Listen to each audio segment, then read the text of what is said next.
She walked into my dining room, looked at the flowers I'd spent 3 days arranging, glanced at the hand-lettered menu cards I had calligraphed myself, and said, in the flat voice of someone dismissing a telemarketer, "I really don't understand why you went through all this trouble. None of us were even looking forward to coming." I set down the crystal ladle I was holding, turned to face her slowly, and said, "Good. Then you won't mind when I cancel all of it." By the time the sun went down that evening, every reservation, every catered delivery, every surprise I had orchestrated for her husband's side of the family had been quietly, permanently undone. And I had not raised my voice once. I have come to believe, with the kind of certainty that only arrives after you have been quiet for too long, that love inside a family should never require you to make yourself smaller so that someone else can feel larger. I did not arrive at that belief easily. It came at the cost of years of silent accommodation, of plates I cooked that were eaten without thanks, of rooms I opened that were never treated with care, and of a patience so deep it had begun to look, even to me, like weakness. This is the story of the birthday that changed all of that. Not because anything dramatic was said, not because there was a confrontation with raised voices or broken dishes, but because, for the first time in many years, I finally listened to what was happening around me, and I decided to respond in kind. My name is Eleanor Marsh. I am 64 years old. I have been a widow for 3 years, and I live alone in the house my late husband Gerald and I bought together 31 years ago, in a neighborhood that still has elm trees old enough to shade the entire front yard in summer. The day this story begins, I was standing in that dining room, surrounded by everything I had prepared, and I was about to make a decision that my daughter-in-law Renata would spend the next several weeks trying to reverse. If any of what I just described sounds familiar to you, if you have ever prepared something with care and watched it be dismissed by someone who expected it without earning it, I want you to stay with me until the end. And if this channel has ever given you a story that felt like your own, I hope you'll consider subscribing, because every week I sit down and tell another one. Leave a comment below telling me whether you have ever canceled something you had planned specifically for someone who didn't deserve it. I would genuinely like to know. The life I have now is not the life I planned at 30, but I have come to prefer it in certain quiet, specific ways that I suspect I could not have understood when I was younger. My days belong to me. I wake up without an alarm, almost always before 7, because my body has simply decided that is what it prefers. And I make a pot of coffee in the kitchen that I keep exactly the way I like it, organized by category, nothing on the counters that does not earn its place. I read the news. I tend the garden. On Tuesdays, I have a standing lunch with my friend Patricia, who has known me since before my children were born, and who has the particular gift of telling me the truth without delivering it like a verdict. I am not a lonely woman. I want to be clear about that because I think people sometimes assume that a widow of 64 must be hoping for company, must be grateful for any visitor, must be so afraid of silence that she will accept almost any terms to avoid it. That has never been true of me, and it has been even less true since Gerald died. Grief, I discovered, is a strange teacher. It strips away the things you were doing out of habit rather than genuine feeling, and what remains, if you are willing to look at it, is a clearer picture of what you actually want your remaining years to look like. What I wanted was order, respect, and the right to run my own home according to my own preferences, without justifying those preferences to anyone. I have a son, Daniel. He is 38, and I love him in the way that mothers love children who grew up well, in the ways that mattered, and imperfectly in the ways that are perhaps inevitable. He works in corporate logistics, which suits his temperament. He is organized, transactional, and genuinely happiest when a system is running smoothly. He married Renata 9 years ago in a ceremony that I helped plan and partially funded, which seemed at the time like an act of love. Renata is 41. She is educated, professionally successful, and possessed of a confidence in her own assessments that leaves very little room for correction. She has never been unkind to me in the way that involves shouting or insults. Her method is quieter than that, a steady assumption that whatever I have belongs, in some shared and unspoken sense, to the household that includes her. We have been polite to each other for 9 years. We have never been close. The pattern between us did not begin with any single large event. It began, as these patterns almost always do, with something small enough to overlook. It was 4 months after Gerald's funeral. Daniel and Renata were between apartments, a lease situation, some paperwork delay, nothing dramatic, and they needed a place to stay for what was described to me as 2 or 3 weeks at most. I said yes immediately. Of course I did. Gerald had just died, Daniel was my son, and the idea of closing a door in his face during that particular season of my life was genuinely unthinkable to me. So they moved into the guest room at the end of the hall, and the 2 or 3 weeks became 6, and then 8. And somewhere in the middle of the 8th week, I realized that no one had mentioned the apartment again. I did not press it. I told myself it was temporary, that the discomfort of having my kitchen reorganized without being asked and my grocery shopping absorbed into a household routine I had not agreed to was a small price to pay for not being entirely alone in that house while I was still learning to exist without Gerald. I told myself that generosity was its own reward, which is the kind of thing you say to yourself when you have run out of more practical reasons to continue doing something. They eventually moved out, into a house they purchased, a fact I learned about after the deal was signed. And I was left with a refrigerator whose contents I had to restock entirely from scratch, and a guest room that needed repainting. There were other episodes over the years that I filed away without examining too carefully. A Thanksgiving where Renata told me pleasantly that she had gone ahead and invited her parents and her sister to my house, a decision she had made unilaterally and informed me of on the Tuesday before the holiday. A Christmas where Daniel borrowed my car for a few hours and returned it 2 days later with an empty tank and a crack in the rearview mirror that was never mentioned or addressed. A summer gathering where Renata brought 3 of her colleagues without notifying me and then looked genuinely puzzled when I pointed out that I had prepared food for 11, not 14. Each of these things, taken alone, was manageable. Accumulated over years, they formed a picture I had been carefully not looking at.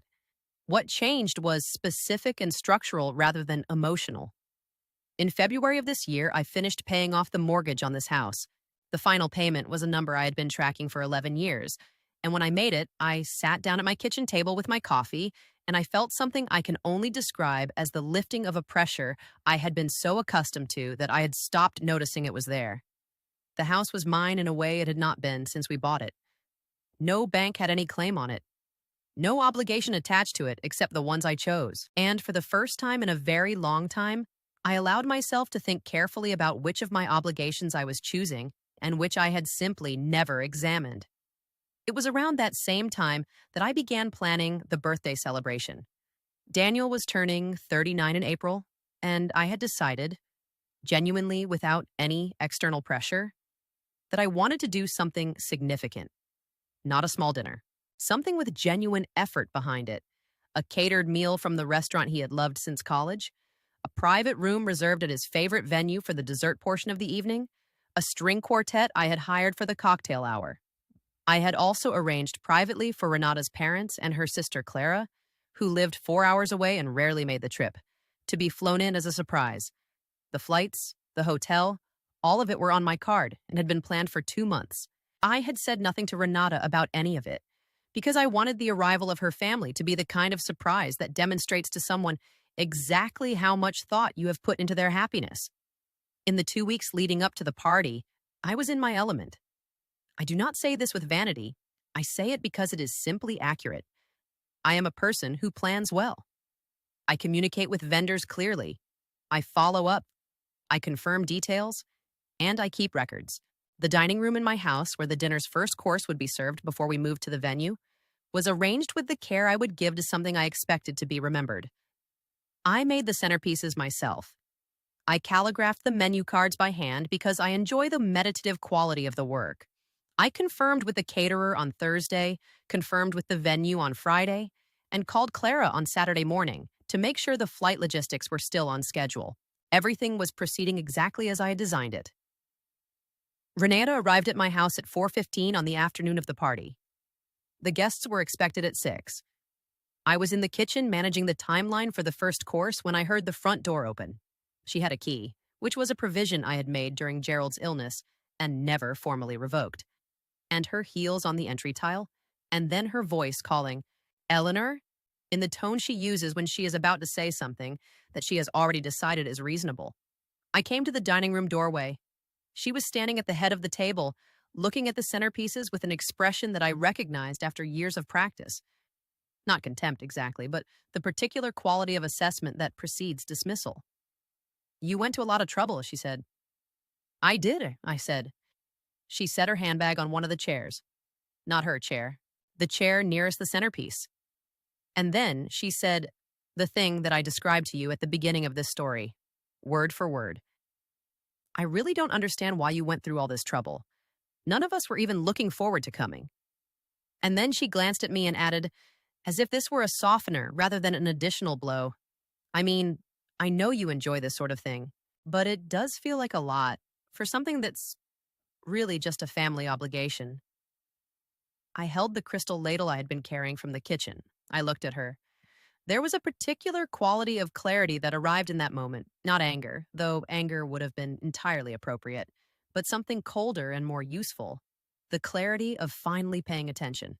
She had just told me, with the calm assurance of someone who has never been meaningfully contradicted, that the 2 months of planning I had done, the flights I had purchased, the hotel rooms I had reserved, the strings I had called in, the caterer I had booked and confirmed, all of it was a family obligation that none of them had been looking forward to. She had said this the way you might say, the commute was a bit longer than expected, as a minor grievance, a logistical inconvenience. I set the ladle down on the table with the same care I would give to a piece of fragile glass. "Good, Isheku," I said. "Then you won't mind when I cancel all of it." She laughed. A short, uncertain sound.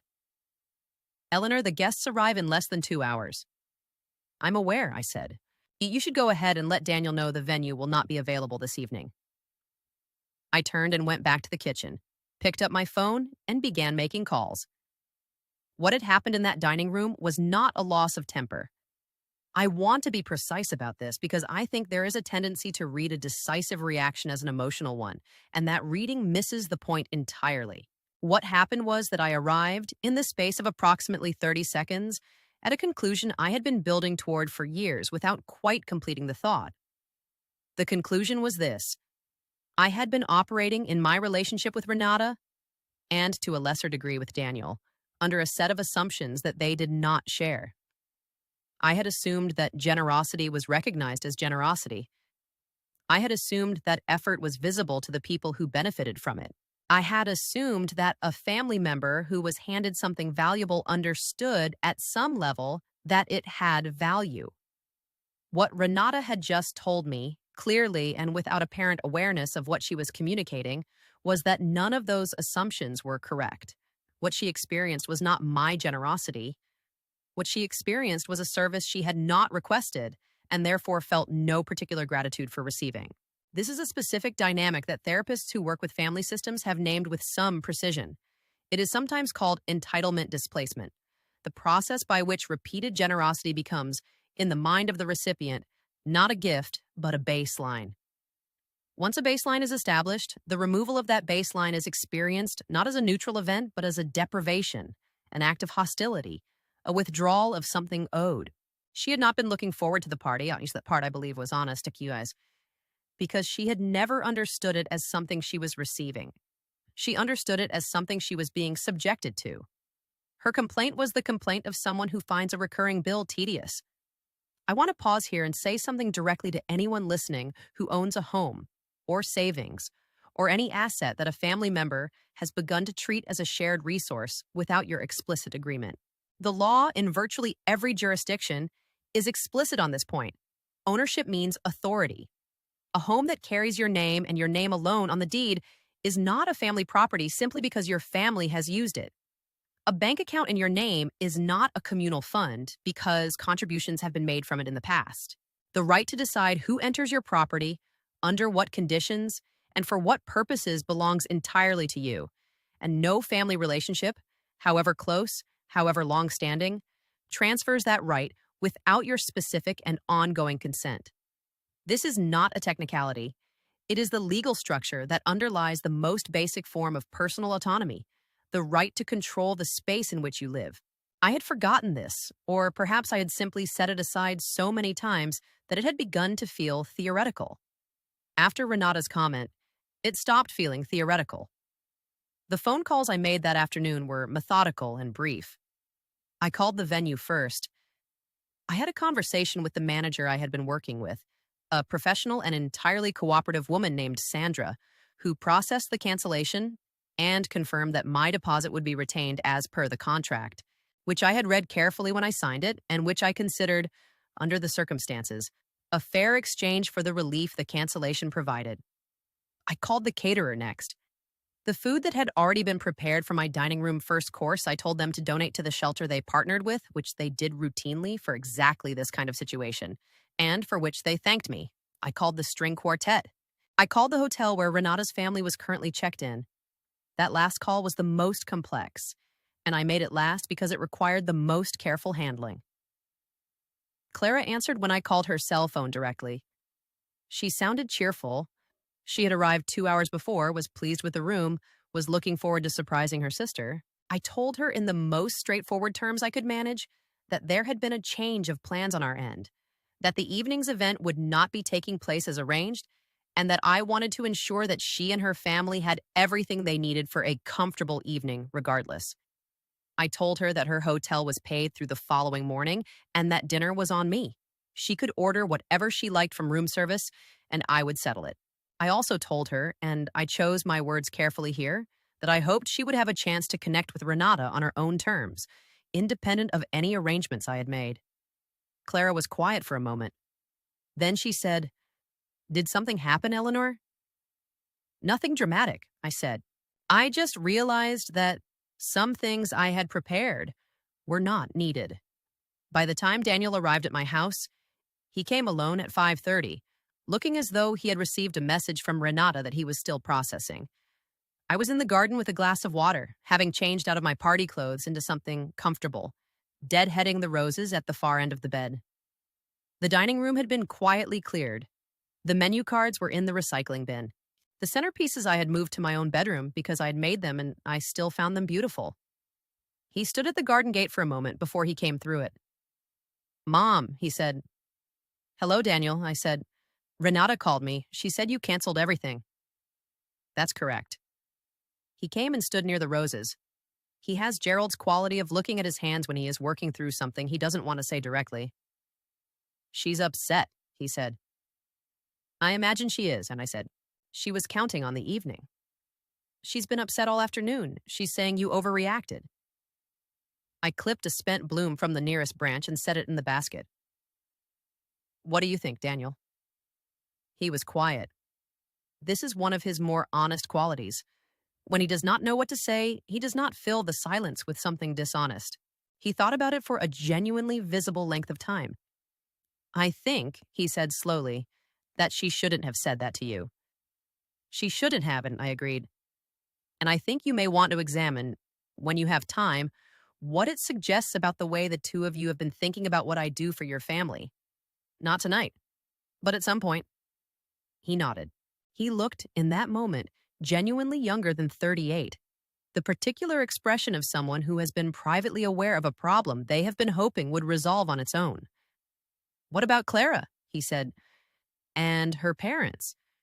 They came all the way from—" "They're having dinner at the hotel," I said.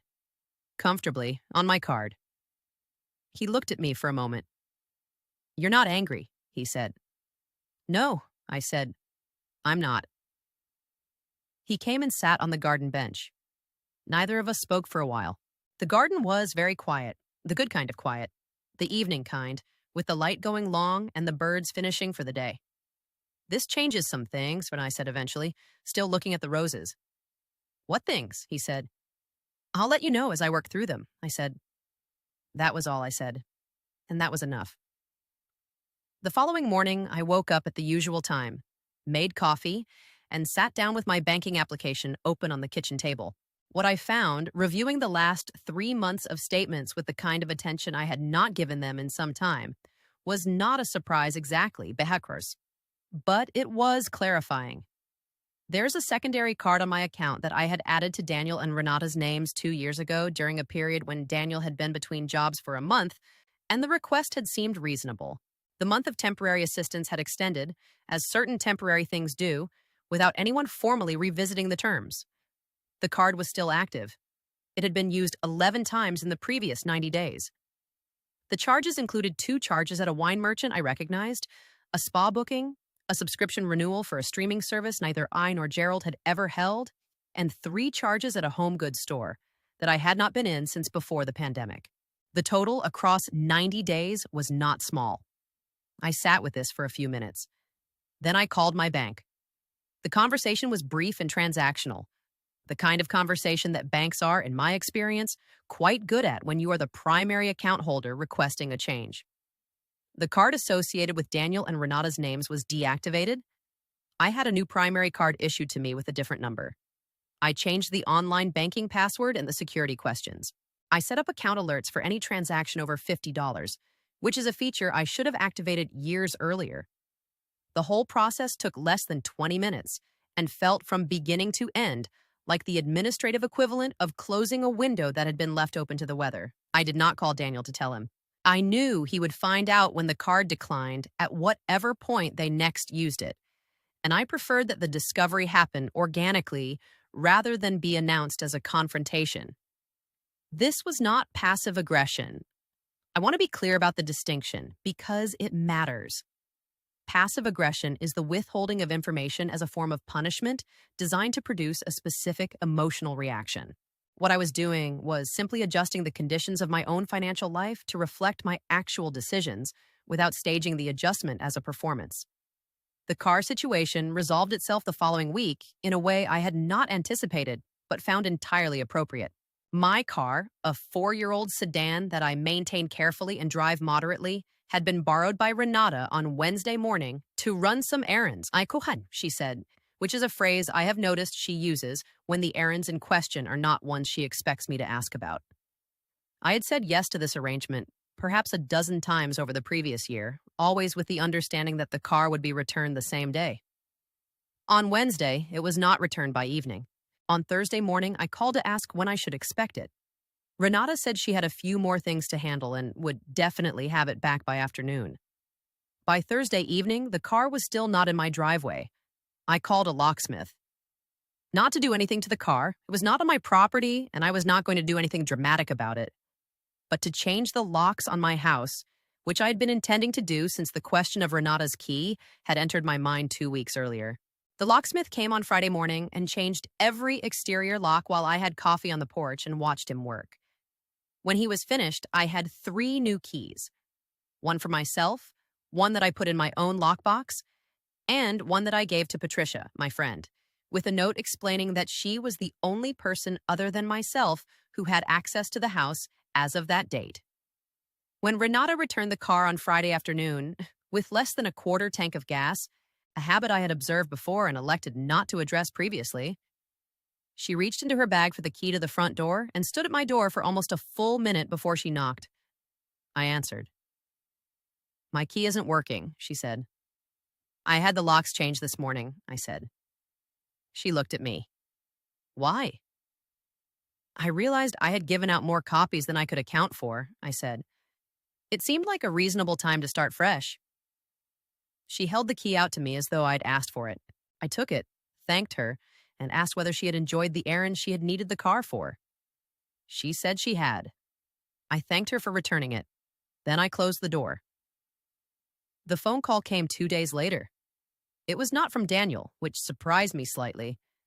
It was from Renata's mother, Vera, a woman I have always found easier to deal with than her daughter, primarily because Vera's motivations, while not always generous, are at least transparent. She told me she was calling because she was concerned about the family situation and wanted to make sure I knew she was there to help in any way she could. This is a particular opening that I have learned over the years to translate without much effort. It means I've heard things are shifting, and I want to know what I might be positioned to receive before the landscape changes. We spoke for about 20 minutes. Vera was pleasant, as she generally is, and circled the subject with the careful indirection of someone who has had practice. She asked after my health. She mentioned that Clara had enjoyed the hotel dinner, which she seemed to feel I should be pleased to hear. She mentioned several times that she and Renata's father were not getting any younger, and that the trip had reminded them how expensive travel had become. Then she mentioned, gently and with what appeared to be genuine casualness, that she had been thinking about whether it might be a good idea for her and Renata's father to spend some extended time closer to family, perhaps in the area, perhaps with some kind of arrangement that could work for everyone. She paused at the end of this sentence in the way that leaves a space for an offer to be made. I did not make one. That sounds like a significant decision, I said. What kind of arrangement are you thinking? She became somewhat less casual. The phrase, just an extra room, nothing elaborate, was used. The phrase, just while we get situated, appeared. At one point, she mentioned, with a softness that was clearly calculated, that it was a shame to have all that space and no one in it, which told me she had been told more about my house than I had offered. Vera, I said pleasantly, I want to be honest with you, because I think that's actually the kindest thing I can offer. My home is mine. It's mine in a way I don't intend to make provisional for anyone in the foreseeable future. My savings are mine. They are for my retirement, my comfort, and my security, and I have worked too long and given too much to treat them as something available for family distribution. I'm not saying any of this with unkindness toward you and your husband. I'm saying it clearly so that you can make your own plans with accurate information. There was a pause. I see, she said. I hope so, I said. I truly do. Is there anything else you needed? She said there wasn't, thanked me for my time, with a warmth that had dropped by several degrees, and ended the call. I sat for a moment afterward and thought about whether I felt guilty, the way I used to examine my feelings after a similar conversation in search of the regret that would tell me I'd been unkind. I didn't find it. What I found instead was the specific, quiet satisfaction of having said an accurate thing in a considered way. 3 weeks after the birthday that didn't happen, I decided to address the situation with the spare bedroom. For the previous 4 months, a period that had begun with a casual, would it be all right if I stored a few things here while we redecorate? The small bedroom off the upstairs hallway had been occupied by a considerable quantity of Renata's belongings. This was not the guest room. The guest room had always been available to family. This was a separate room that I had been using before the storage arrangement began as a reading room. A small desk, 2 chairs, the books I had been working through since Gerald's death, a lamp with good light. I had given up the room without complaint. In the small, accommodating way I had given up many things. And it had not been a few things in any definition of the phrase I recognize. It was approximately a third of what appeared to be Renata's excess wardrobe, several boxes that had never been opened in my presence, and a piece of exercise equipment that had been described to me as temporary. I called a moving company. Not a full service, just 2 men with a truck for 2 hours on a Saturday morning, which is a service that exists and costs considerably less than one might expect. I arranged for the contents of the spare room to be transported to a storage unit I rented in Renata and Daniel's name, the address of which I sent to Daniel by text with the unit number and the code for the keypad. I did not ask permission. This was my room, in my house, and I had allowed it to be used under an informal arrangement that I was now formally concluding. Renata arrived 2 hours after the movers left. She stood in the doorway of the room, now empty, my desk already back in its corner, the lamp on, and I could feel from the hallway where I stood the particular tension of someone who has arrived to find that a negotiation has already been completed without them. You moved my things, she said. I did, I said. Everything is in a unit registered to you and Daniel. I sent Daniel the address and the code this morning. She turned. Her face, when she turned, was not the face of someone who is calculating their next move. It was the face of someone who is genuinely surprised. I think, in that moment, she had not quite believed I would continue. There is a version of these situations where the first boundary is tested, and the person who set it softens slightly under pressure, and that softening is taken as evidence that the boundary was not real. Every previous version of me, in every previous situation, had softened. She had reasonably expected the pattern to hold. You had no right to touch my things, she said. Her voice had a quality I had not heard in it before. Less polished, more raw. This is my room, in my house, I said. The arrangement was informal and temporary. I ended it. Those were expensive items, and she said. That equipment, if anything was damaged. The movers are fully insured, I said. And I inventoried everything before they arrived. I had, in fact, done exactly that. Photographed every item, made a written list, kept a copy. If you find anything missing or damaged, let me know and I'll follow up with the company directly. She looked at me for a long moment. I don't know what has gotten into you, she said. Nothing has gotten into me, I said. I've simply started managing my home the way I should have from the beginning. She left without saying anything further.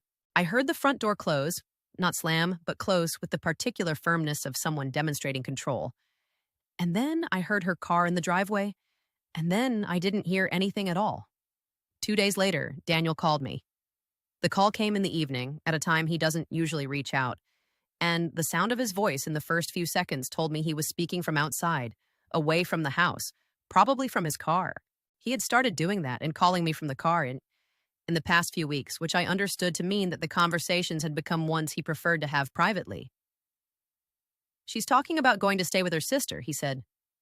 Clara, I said. Yes, for a while. She says she needs space to think. I let that settle for a moment. How do you feel about that? I said.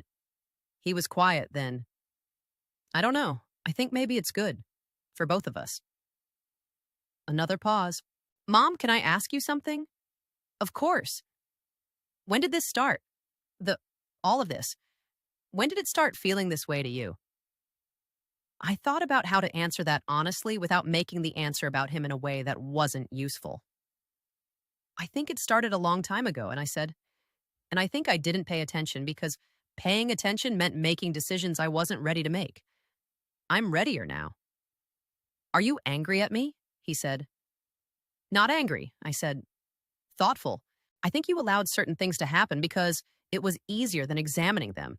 I think you've known that for a while. But I don't think you're a bad person, Daniel. I think you're someone who got comfortable and forgot that comfort is not a permanent condition. He was quiet for a long time. She says the things you've done are controlling, he said. Changing the locks, the card, moving the stuff from the room. What do you think? I said. I think, he said, that it's your house. I told him that he was right, that this house, the house with the elm trees in front and the garden in back and the dining room where I'd spent 3 days arranging flowers for a birthday that would never happen, was the one thing in my life that belonged entirely to me in the most complete and legal and moral sense of that phrase. I told him that Gerald and I had paid for it for 30 years, that I had paid for it alone for the last 3, and that it was not a resource to be drawn from, or a convenience to be borrowed, or a backdrop for other people's decisions. It was mine. And the way you treat a thing that is mine tells me something very precise about the way you think of me, whether you see me as a person or as a provision. That's not what I want to be, Mom, he said. A provision. I know, I said. I know it isn't. I waited a moment. That's why I'm telling you what I see instead of pretending I don't see it. He said he needed time to think. I told him to take it. We ended the call without the usual pleasantries, but also without damage, which seemed to me the right outcome for where we were. Renata left for Clara's on a Thursday. I knew this not because she told me directly, but because Daniel sent me a text that morning that said simply, she went. I didn't respond immediately. I put the phone down and made breakfast and ate it at the kitchen table and then went out to the garden, where the late spring light was doing the particular thing it does in May, the long slanted thing, and I stood at the far end of the bed and let myself be very quiet about it. I had not orchestrated Renata's departure. I want to be clear about that because there is a narrative shape to these events that can make it look as though everything was part of a plan moving toward a predetermined outcome, and that is not accurate. I had made specific decisions about specific circumstances. Those decisions cumulatively had changed the conditions of the household, removed the resources and the space and the financial access that had been treated as background elements, as given, as weather. And when you change the conditions, you change the calculations that people are making, often without realizing they are making them. Renata had left because the arrangement she had been maintaining was no longer maintainable. That was not something I had engineered. It was something I had simply stopped preventing. The house that evening had a quality I'd almost forgotten. I moved through it room by room at no particular speed. The dining room was only mine again. The spare room was my reading room, with the desk in the corner and the lamp with good light. The refrigerator contained exactly what I had put in it, and nothing I hadn't chosen. I made tea and sat in the chair by the window and listened to the way the house sounded when it was entirely occupied by one person who had chosen to be there. It was not happiness exactly. It was something quieter than happiness and more durable. It was the feeling of a space that had been returned to its right proportion, to the scale of the person actually living in it. I slept very well that night. Better, I think, than I had in years. The apology came 6 weeks later. Not from Renata. I did not expect one from Renata, and the absence of it did not trouble me. It came from Daniel, who asked to meet me for lunch on a Saturday, at a restaurant he chose rather than at my house, which I noted with something close to approval. He had made the reservation himself. He was there when I arrived.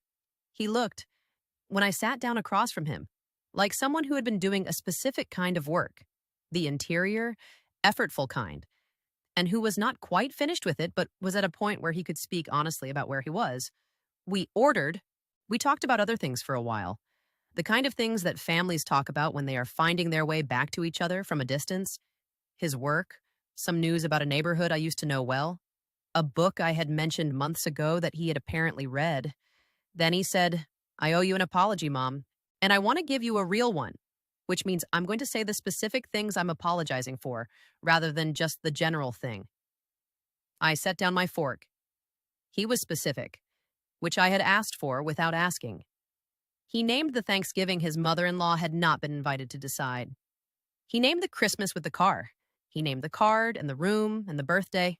He did not make any of it about Renata in the way that shifts responsibility laterally. He said, "I allowed," and "I didn't question," and "I told myself," with the kind of precision that suggests someone has been sitting with a thing and looking at it honestly for a good while. "I forgive you," I said when he had finished. "I want you to understand what that means, though. I forgive you because you are my son, and I love you, and because what you just did was honest and cost you something. That is what forgiveness is for. It doesn't mean we return to where we were. It means we can start from where we are now, which is a more honest place." "What does that look like?" he said. "It looks like you call before you come over," I said. "It looks like you ask when you want something instead of assuming. It looks like you understand that whatever I offer you, I offer because I choose to, and you receive it understanding that it can be withdrawn if I choose that too." I paused, and it looks like we have lunch sometimes like this because we want to see each other, not because there is something to be managed. He nodded.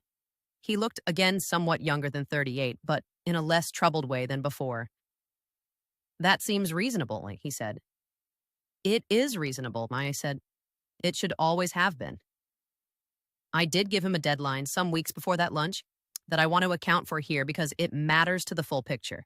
After the morning I found the card charges and closed the account, after the locks were changed and the room was cleared and Renata had left for Clara's, I called Daniel and I told him that by the 1st of August, which was approximately 8 weeks from that date, any remaining belongings, any documentation, any arrangement that connected Renata's name to my address needed to be formally resolved. No ultimatum about his marriage. That was his to work out or not work out as suited him. But the physical and financial elements of my household needed to be organized to reflect my actual life, not a version of it that had hardened gradually into place without my explicit agreement. I told him this calmly and without anger, as a logistical statement of fact, and I told him he had the time and the resources to handle it well if he chose to. He said he would, and he did. The first day of August was a warm, clear morning. I made coffee. I went out to the garden. The roses were doing what they do in early August, slightly past their first peak, taking their second breath of the season, the colors richer and more settled than they are in June. I sat on the garden bench with my coffee and I thought, without drama, about what the previous 4 months had actually been. I had not set out to be punitive. That bears repeating because I know how these events can read from the outside. As a campaign, as a calculation, as a form of revenge. What I had done at its most basic was stop absorbing costs that were not mine to absorb, the financial cost of arrangements that were not appreciated, the spatial cost of rooms occupied by someone else's things, the emotional cost of a pattern of behavior that had been allowed to continue because examining it required more honesty than anyone in the family, including me, had been ready for.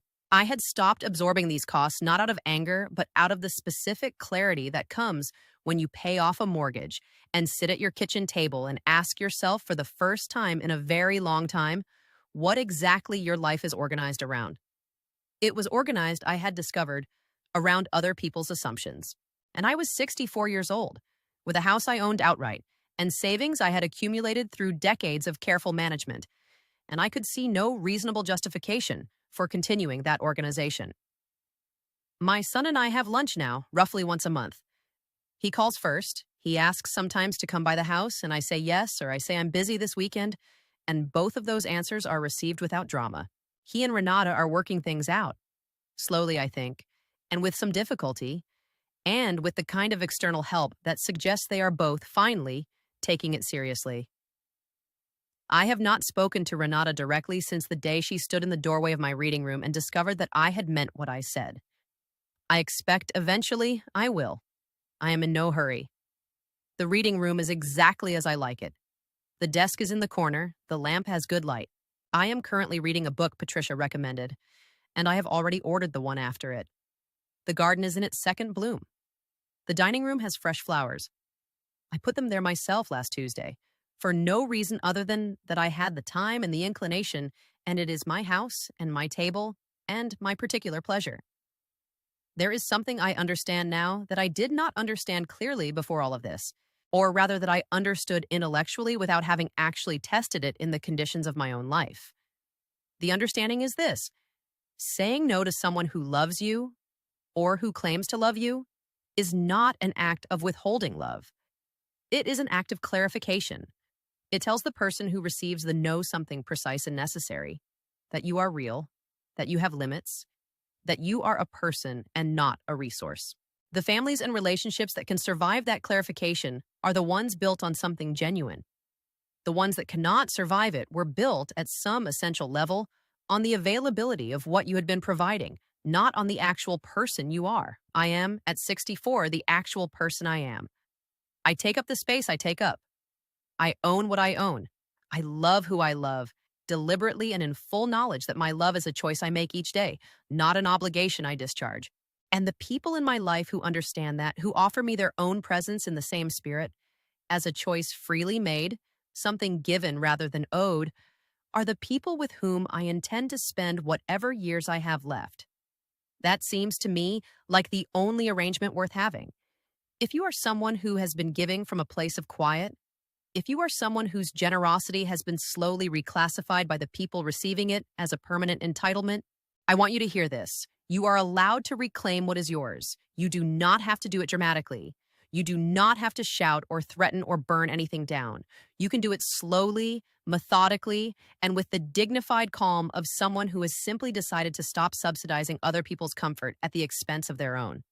The moment you start making decisions from that place, everything becomes cleaner. The relationships that matter will survive the clarity. The ones that don't survive it were telling you something you needed to know. Your peace, your home, your savings, your time. These are not things you owe to anyone who happens to share your bloodline. They are yours. And the act of treating them that way is not selfishness. It is, at long last, simply honesty. If this story stayed with you, if it touched something you recognize from your own life, I want to hear about it. Leave a comment and tell me about a moment when you finally said enough, or a moment when you wish you had. I read every comment, and I mean that genuinely, because this community is built on the shared understanding that these experiences are real and that they deserve to be said out loud. If you haven't subscribed yet and you found your way to this story, I hope you'll consider it. Every week I sit down and tell another one, and I promise each of them is told with the same honesty I've tried to bring to this one. Thank you for listening all the way to the end. It means more than a simple thank you can quite capture, but it's the truest thing I have to offer.